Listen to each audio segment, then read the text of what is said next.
Today, I improved the redstone building experience.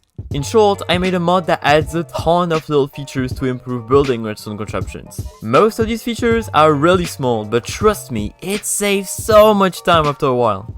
Alright, let's not wait any longer, here are some of those features. Let's start with some keybinds first.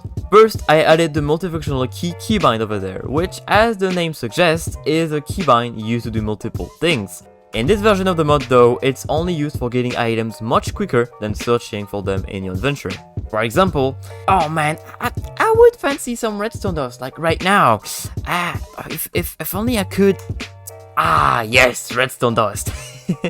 So when you click the multifunctional keybind while not looking at any block, you get redstone dust. I thought that was pretty useful because, as we know, redstone dust is one of the most used components. Now onto walls and color coding. So say I have this orange line over there, I could extend it, but then I would like my redstone dust to go up. So how do we do that? We usually use stone slabs like so, we just build up like so, if I can build correctly, and place redstone dust on top of it, and we can see that the redstone dust actually goes up the tower. But what's really good about towers is that we can also use color glass. So for example, if I get orange glass right there, I can make a tower as well, and the redstone dust acts the exact same.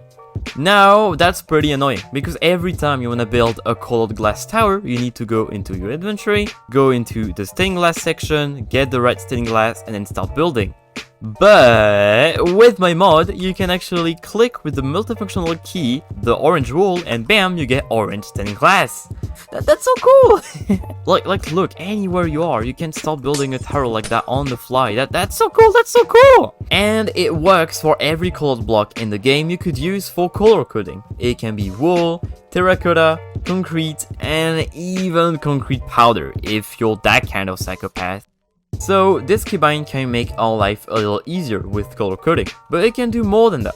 For example, if we aim at a redstone dust while pressing it, we get a repeater. It's pretty useful when we need to repeat the signal on the fly without going into our inventories. And then if we click the repeater, this time we actually get a comparator back. And boop! Now you have a comparator, I guess. And finally, if we look at any normal block and we press, we get a white wall.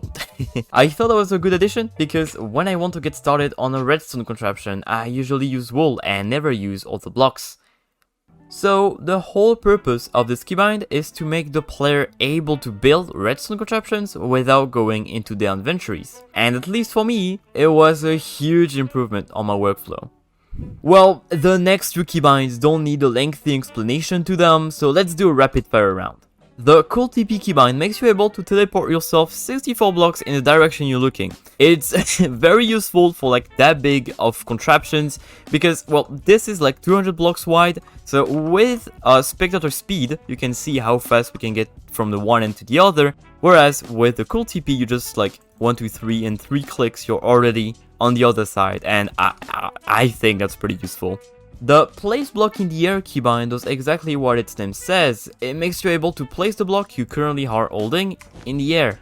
Yeah, okay. I must say that I think that's pretty cursed, but you know, it's still really useful if you want to start a contraption in a void world just like this one.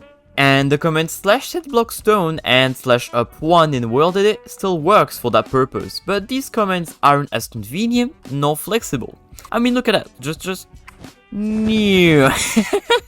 The push and pull World Edit selection keybinds. These are part of the few keybinds tied to World Edit. You select which area you want to move around, then press the push or pull keybinds, and lo and behold, they are gonna push or pull your World Edit selection. And not gonna lie, it's pretty useful when you want to fine-tune where you want your builds to go. So for example, imagine I want this arrow to be exactly on the side of that line right there, of that redstone line. So you just boop, you push it here and then down to, and boom, you get it. And then if you want to pull it, imagine you overshot it, too low, you pull it and bam, bam.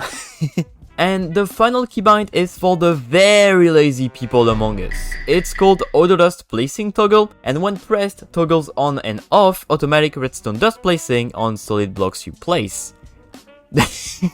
Okay, yeah, that was not the clearest thing in the world. So imagine you have your redstone line like that. You place the blocks first, then you get your redstone dust, and you place the redstone dust after. No, bad. Boop.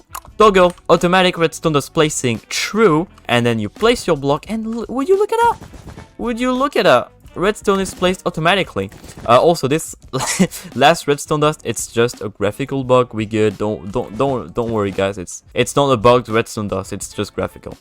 All right. I already see you come in with your comments like, but you can just go into your inventory to get a colored stained glass, or use wall edit to place a block in the air, etc.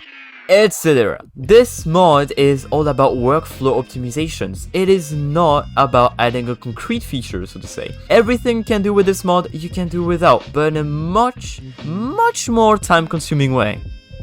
Next up, I added 4 commands. The first command I added was the /blocktobin command. It converts any up to 64-bit binary combinations of blocks into a human-readable number, or decimal number.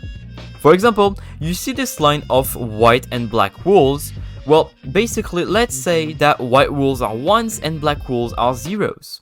Can you tell me which number this represents? I mean, I know I couldn't. I literally couldn't. That's a bit. That's too many bits for me. But you know what you can do? You can actually ask the computer to do it for you. So you just /blocktobin like that. Bam. And as we can see, the number is actually 69420. Who would have thought it?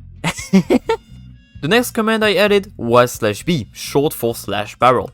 You see, barrels can contain items, and with different amount of items, you can generate a certain amount of redstone signal strength that a comparator can output. For example, in that barrel, you have like 14 milk buckets, and you can see we have 8 out, but if we have less, like 8 milk buckets instead of 14, you only have 5 signal strength out.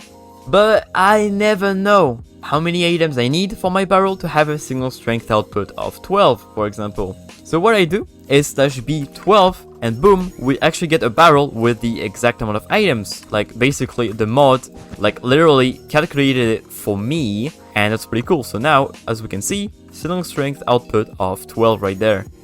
Onto a command in the same style. It's called /wo, making you able to give yourself a certain wool color without going into your inventory. For example, if I want red wool, I just have to do /wo red, and boom, I get red wool in my hand. What's really cool as well about it is that, as previously stated, I'm really lazy. So instead of writing the whole 3 letters in red, like R-E-N-D, oh my god, you just do /WOR, and boom, you get red wool in your hand. And it works with all the wool colors. The last command I added is about color coding. It's called /forcecolorcode, and what it does is that it forces the color coding of a build to be only one color. For example, here I got a lovely component which is a 32-bit BCD to binary converter. You can see I use lime to signify input-output stuff, red for the reset circuit, some more magenta for input stuff, and yeah, that's a lot of colors. So if I want to use it in a bigger build, I'm gonna want it to only be one color instead of a whole 5. Otherwise, it's gonna get pretty messy and colors will be used multiple times, and you know, I'm not in for that. It's really annoying.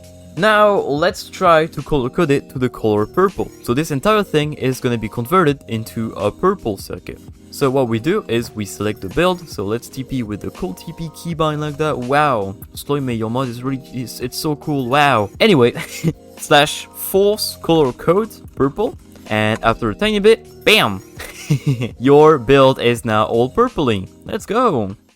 Well, I might release this mod one day, but for now, I actually made it to fit my needs, and it is not customizable at all, so it won't be useful for everyone. And I'm still trying to figure out how to update it to 1.17, and then I might work on trying to make it user-friendly, which will make me able to share it, but no promises though. Anyway, I thought it was pretty cool, so I wanted to show you. See ya!